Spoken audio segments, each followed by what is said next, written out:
Bismillahirrahmanirrahim. Hazrat Abdullah bin Umar radhiyallahu anhumana Sara sitpagi thodok. Hazrat Abdullah bin Umar radhiyallahu anhuma lairabasinggi wakhal yamna torami. Mahak matam chuppada saba matamda lairabasinga loyena chaminnarami. Kayarahanna mayumgi thongibasing adubu loyna pulap loyna lairabasingden thuami aduga masamakna chara sitlami. Yamna toina chara sitpa maramdagi mahaki haksangda masada sonthara ami.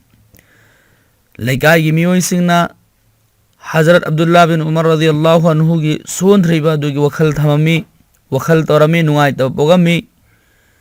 Makhoina mahaki nupida hai nahak magi sonthariba magi wakhal haksangi wakhal thamdabra wakhal tawdabra masi nuti khudingi sum sonjilla iba si mahaki nupina mahaki sana thakna bagi wakhal nahak taw haina mahaki nupida haikim. Mahaki nupina kumai aina kari tawjagani aina mahaki damakta sak semduna tayar tawi adubu mahakna atopasingda kauraga loinamak pijathoki amasung masana sara sitoi.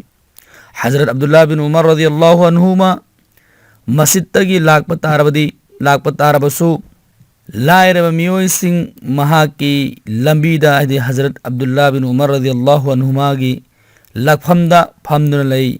Hazrat Abdullah bin Umar radhiyallahu anhumana makhoising adubu masagi galoina magi mayumda lakminnay amasung makhoising lairabasing adubu mahaki sanabaduda punnana punnarami nongmadi mahaki nupina sanaba chak adu lairabasing aduda hana pichai lairabasing aduda hana thangjilli aduga mahakna hai nakhoi ngasigi sigi haribasing charo du charaga nakhoi hankhro.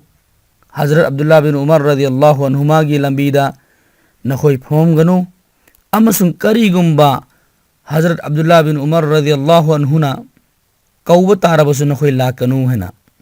Hazrat Abdullah radhiyallahu anhu namaz solaga masjiddagi thogai thokpada lambida ngasai lairabasing adu numit asidi phomdre phangdre thengnadre mahakna mayumda yoraga mi atopa hairiba lairabasing adubu kauhannabagidamakta tharammi. Makhoina kaunabagidamagta mi amana chatlaga kaurau matamda hairiba miyoising lairabasing adu laoba yakhidre lakidre. Hazrat Abdullah bin Umar radhiyallahu anhuna hai nakhoi ngasi aina chara sitpa asi pamlibra nakhoi ai chadaduna chara sitpa asi pamlibra haina hangaga mahak sadabida chara sitlaga tumki.